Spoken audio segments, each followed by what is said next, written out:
Die before you die. Or we could, in some traditions, say, find death before death finds you.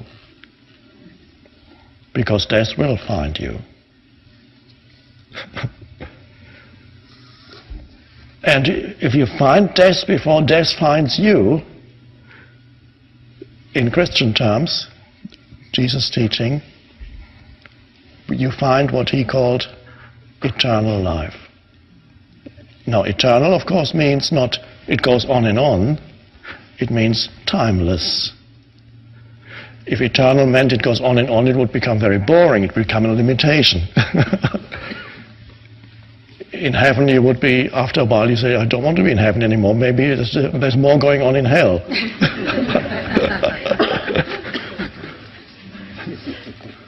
There was a song somebody played to me some years ago by a music band, I don't remember the name, but the title of the song was Heaven, the place where nothing ever happens.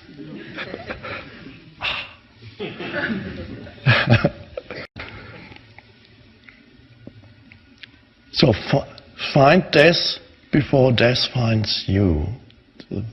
Beautiful. Eternal life, of course, the teaching of Jesus has been misunderstood. First of all, they interpret it as being something that you're going to find it in the future, where after you die you find eternal life.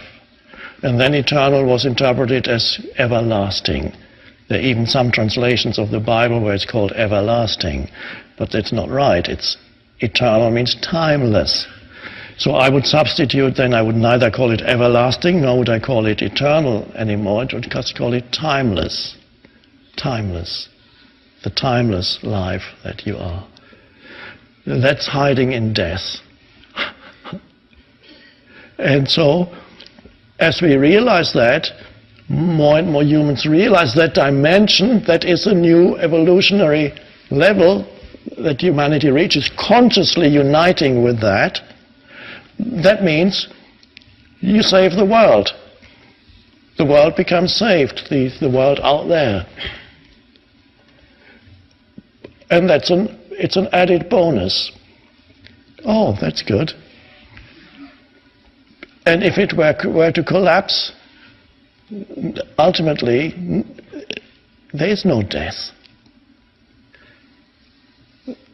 Only the forms dissolve. That is the deepest. That's not conventional reality, of course. In conventional reality, death is everywhere.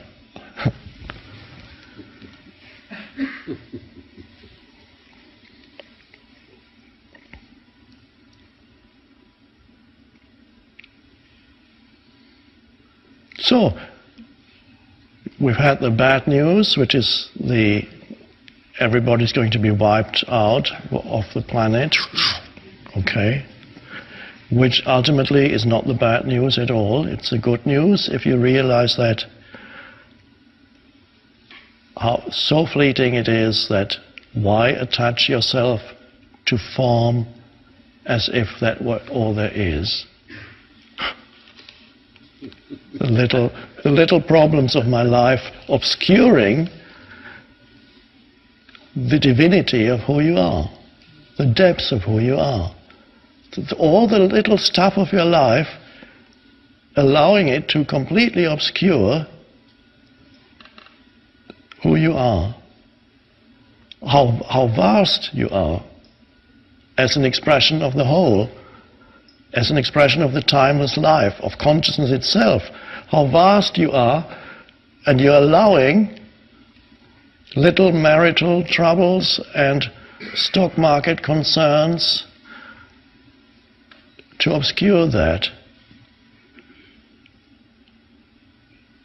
Ultimately, you're allowing the mind, because that's what it is.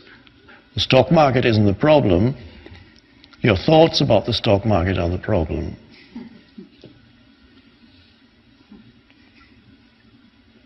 And the identification of millions of people with their minds have actually created the stock market, but that's another matter. So it's not the problem is never out there. The problem is always your thoughts about it. Out there you may have a situation that may require action. That's fine. You look at it, become still for a moment, and you act. Action arises out of intelligent action, out of the stillness, that little space of no thought. Alert stillness. You look, okay, and then action, if possible. If no action is possible, you look and you are, that's what is. That's power. You're in touch with power. Not your power, the power.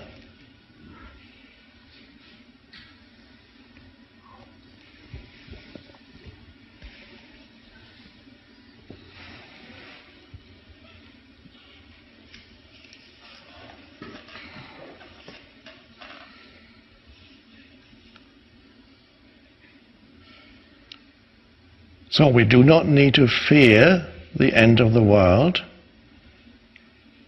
nor do we need to long for the end of the world out there. Get to the end of the world in you. The end of the world is the end of reliance and identification with the mind. Because the mind is the world.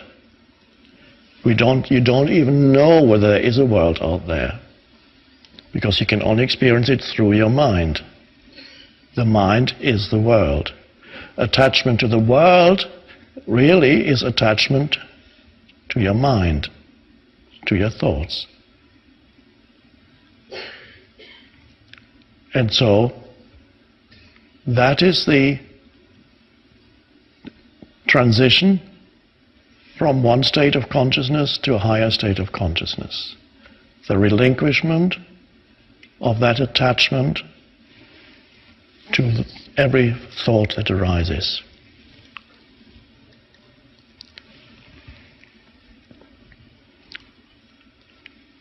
Is there a world out there, or is it just our mind? Maybe it comes to the same thing.